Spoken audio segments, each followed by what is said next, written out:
Hey guys, welcome back to the channel, and in today's video, I'm going to show you how to ignore messages on Messenger new update. Without further ado, let's get started. Let's just go ahead and open up our Messenger app. And from here, for example, I want to ignore the messages from this person. So what we can do is to swipe left on that specific conversation and click on more right here. Now to ignore a chat, we can either mute or restrict or block that person.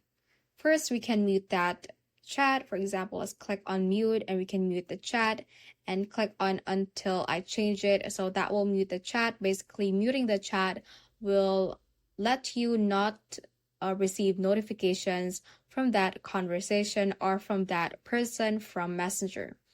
So the next option is to restrict that account. So click on restrict and we can click on learn more right here.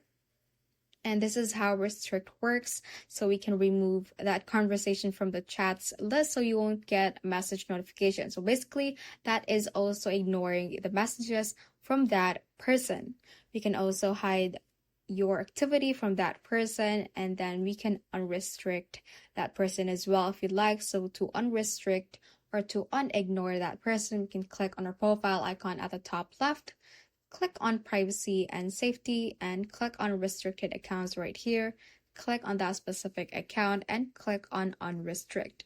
Now the last option is to block that person as I have mentioned. So click on block right here and click on block messages on end call. So tap on that, click on block once again, and that will also ignore their messages from Messenger. So that is all for this tutorial. Do let us know if this video helped you out, and if you have any questions, feel free to comment them down below. Thank you all for watching and have a great day.